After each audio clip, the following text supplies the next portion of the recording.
Jordan here from Iron and Grit, and today I'm going to show you how to do the back-loaded barbell squat.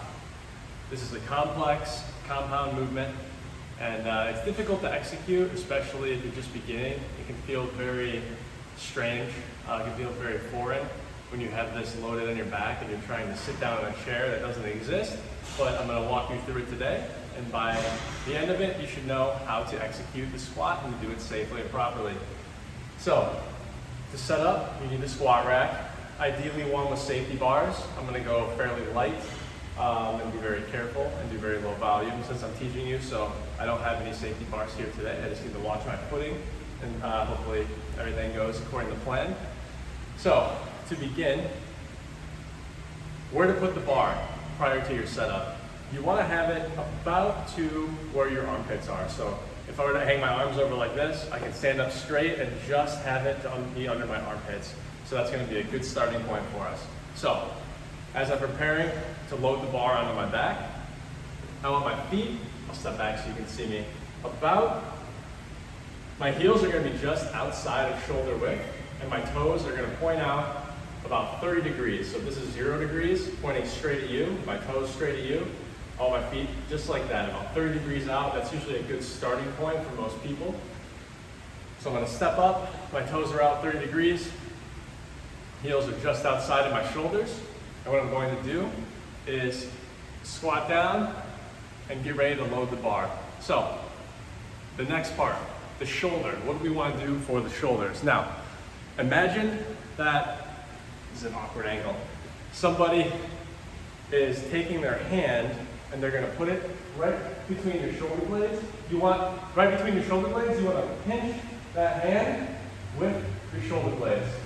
Okay? You want to pinch that hand together, and that is how you want to keep your shoulder blades the entire time that you're doing the squat. This is going to keep your upper back safe, and it's going to help you engage your lats and keep everything nice and tight so you don't fall forward and you don't bend or compromise the lower back, which is the #1 thing you do not want to do.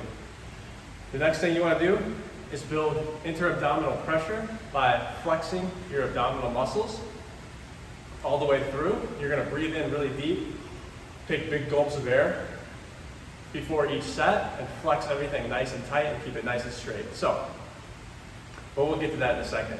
For now, focusing on the shoulders, we're bringing those shoulders, we're pinching them together, and then we're going to pull them down just like that, and that little bit, as we're pulling them down, is going to engage our lats. Now, where do we want the bar on the back? There's high bar squats, there's low bar squats.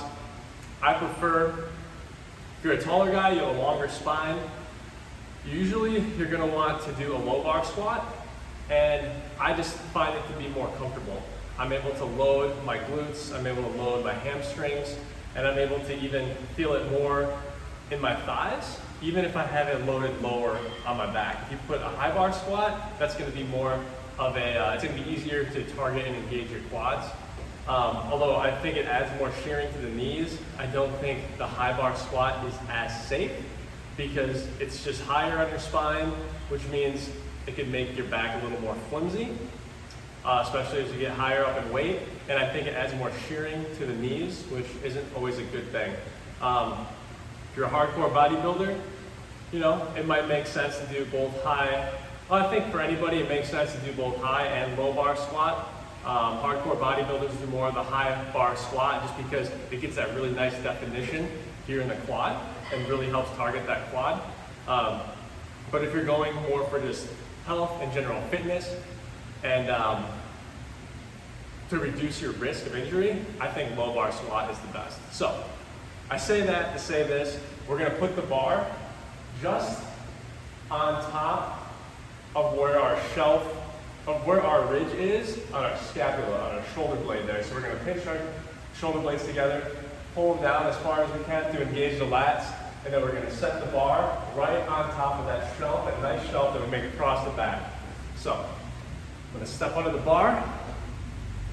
I'm going to make sure both of my feet are underneath me. I'm going to pull my shoulder blades together and pinch that hand, that imaginary hand behind me, making sure that I'm even here. You can use the machine part of the bar. Since I don't have a mirror in front of me and it's hard to see on my cell phone, where exactly I am. I want to make sure I'm balanced. That looks pretty good. So a high bar squat would be loaded about here on top of the traps.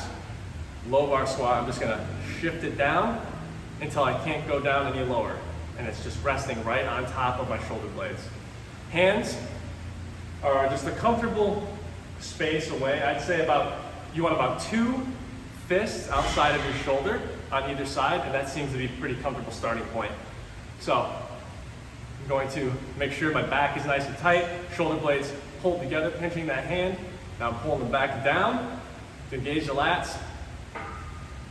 I'm going to unrack it, take one step back, get some clearance from the bar. Now, at this point, my feet, step back a little bit farther. This is about where I want my feet. Want to stand up as straight as you can. I'm flexing my glutes. I can wiggle my toes because I have most of my weight is going to be on my heels. About 50 to 60% of my weight distributed evenly across my heels. And then there's a little bit to the ball of my foot, and then there's like another 25% on the side of my foot. So as I'm going down, one thing we want to make sure that we're doing is keeping our knees over our toes, and we want our hips to go just a little bit back and then straight down. Keep a nice, powerful stance in the torso. Keep it nice and firm, keep the back strong. We're going to drop down like this until our thighs, the top of our thigh, is parallel with the ground, and then drive through the heels to stand back up. Take a big gulp of air, drop it down, pull it back out just like that. And that, my friend, is how you execute the barbell back squat. This is a great exercise to build power, to build strength, and honestly, don't neglect your legs, guys. Legs are your biggest muscle group. The squat trains every muscle head to toe. If you only have, 2-3 days a week where you can only work out, maybe 30 minutes each time, just come in and do a bunch of squats. Vary up your weight, vary up your tempo, vary up the amount of volume that you do. And I'm telling you what, that will keep you in better shape than 90% of the population in less than an hour to an hour and a half a week. So that is how you execute the squat, my friends. Let's do a quick side view, just so you can kind of see what I'm talking about with the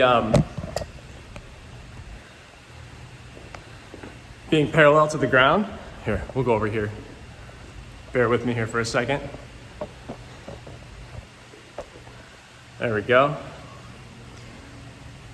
Okay. Here, it'll come up a little bit.